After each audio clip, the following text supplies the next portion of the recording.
જે અનડોક્યુમેન્ટેડ ગુજરાતીઓ અમેરિકામાં અસાયલમનો કેસ કરી વર્ક પરમિટ મેળવ્યા બાદ આરામથી જોબ કરવાની સાથે સારી એવી કમાણી પણ કરી રહ્યા છે, તેમના અચ્છેદિન લાંબો સમય સુધી નથી ચાલવાના, કારણ કે અસાયલમના કેસને લાંબા ખેંચવાને બદલે ટ્રમ્પ સરકાર હવે સિસ્ટમમાં મોટા પાયે ફેરફાર કરી રહી છે.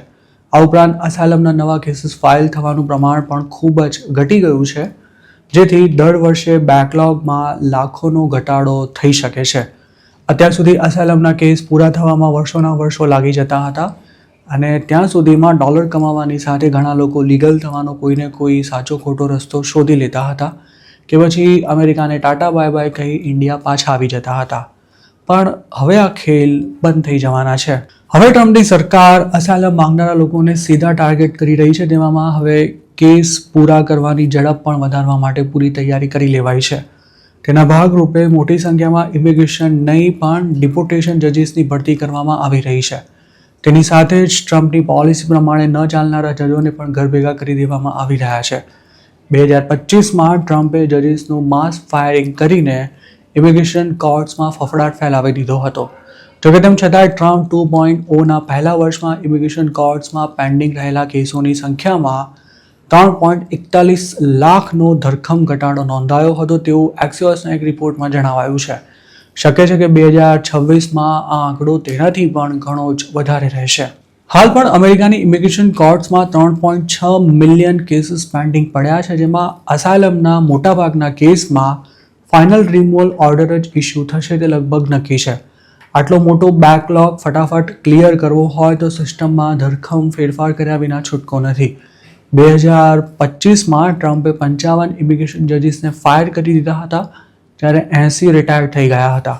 ત્યારબાદ તેમણે ટોપ ઇમિગ્રેશન જજ તરીકે કર્નલ ડેરન માર્ગોલિનને અપોઇન્ટ કર્યા હતા.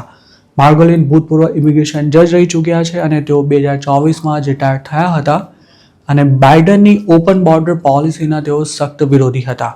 Margolin executive office of immigration રિવ્યુને લીડ કરી રહ્યા છે, જે જસ્ટિસ ડિપાર્ટમેન્ટ હેઠળ કામ કરે છે. ટ્રમ્પના પ્રેસિડેન્ટ બન્યા બાદ અસાયલમના નવા કેસ ફાઇલ કરવાનું પ્રમાણ પણ ખૂબ જ ઘટી ગયું હોવાથી કોર્ટ્સના બેકલોગ ધાર્યા કરતાં વધારે ઝડપથી ઓછા થઈ રહ્યા છે. આ ઉપરાંત હવે સરકાર રિમૂવલ ઓર્ડર ઇસ્યુ થયા બાદ અપીલ્સ ફાઇલ કરવાની પ્રોસેસને પણ અટપટી બનાવી રહી હોવાથી કેસ પૂરો થયા બાદ અમેરિકા છોડવા સિવાય બીજો કોઈ ઓપ્શન નથી બચતો. જે લોકોએ ફેક સ્ટોરી આપીને અસાયલમ માંગ્યું છે તેમની હાલત હવે સૌથી વધારે ખરાબ થઈ રહી છે, કારણ કે મોટાભાગના લોકોએ જે સસ્તા વકીલ રોક્યા છે તે કેસ ફાઇલ કર્યા બાદ વર્ક પરમિટ અપાવ્યા સિવાય બીજું કંઈ ખાસ કરી શકે તેમ નથી. ટ્રમ્પ એડમિનિસ્ટ્રેશન 50 મિલિટરી એટર્નીઝને ડિપોર્ટેશન જજ તરીકે હાયર કરી ચૂક્યું છે. આ તમામ લોકોના ઇન્ટરવ્યૂ ખુદ માર્ગોલિને લીધા હતા અને તેમને ફેબ્રુઆરીના એન્ડ સુધીમાં અપોઇન્ટમેન્ટ પણ મળી જવાની છે. આ સિવાય હજુ નવી ભરતી ચાલુ જ છે અને સિલેક્ટ થનારા લોકોને 1.5થી 2 મહિનાની ટ્રેનિંગ આપી ફરજ પર તૈનાત કરી દેવાશે. માર્ગોલિનનું તો એવું પણ માનવું છે કે અમેરિકામાં અનડોક્યુમેન્ટેડ લોકોની સંખ્યા સરકારી અંદાજ કરતાં ઘણી જ વધારે હોઈ શકે છે, જેને ધ્યાનમાં રાખતા કોર્ટ સિસ્ટમમાં ફેરફાર કરવા ખૂબ જ મહત્વનું બની જાય છે. એક્સિયોસ સાથે વાત કરતા માર્ગોલિને જણાવ્યું હતું કે 36 લાખથી વધુ કેસનો બેકલોગ હેન્ડલ કરી શકે તેટલી મોટી સંખ્યામાં જજીસ ક્યારેય પણ હાયર નહીં કરી શકાય અને હાલ અમેરિકામાં ઇલીગલી રહેતા હોય તેવા લોકોની સંખ્યા 25થી 30 મિલિયન જેટલી થાય છે. ઇલીગલ ઇમિગ્રન્ટ્સને શોધીને પકડવાનું કામ ઘણું જ મુશ્કેલ અને ખર્ચાળ છે અને તેનાથી ઘણીવાર કોન્ટ્રોવર્સીઝ પણ ઊભી થતી હોય છે. પબ્લિકનો મૂડ જોતા હવે ટ્રમ્પ આક્રમક ઇમિગ્રેશન એન્ફોર્સમેન્ટ કરવાને બદલે અસાયલમનો કેસ ચાલતો હોય તેવા લોકોને ટાર્ગેટ કરી રહ્યા છે અને તેના કારણે ડિપોર્ટેશન ઓર્ડર્સ ઇસ્યુ થવાનું પ્રમાણ વધવાની સાથે સાથે ઇમિગ્રેશન કોર્ટ્સમાંથી થતી ધરપકડોનો આંકડો પણ વધી ગયો છે. આ ઉપરાંત કેસ કર્યાના 2-3 વર્ષમાં જ રિમૂવલ ઓર્ડર આવી ગયો હોય તેવા કેસ પણ ઘણા જ વધી રહ્યા છે.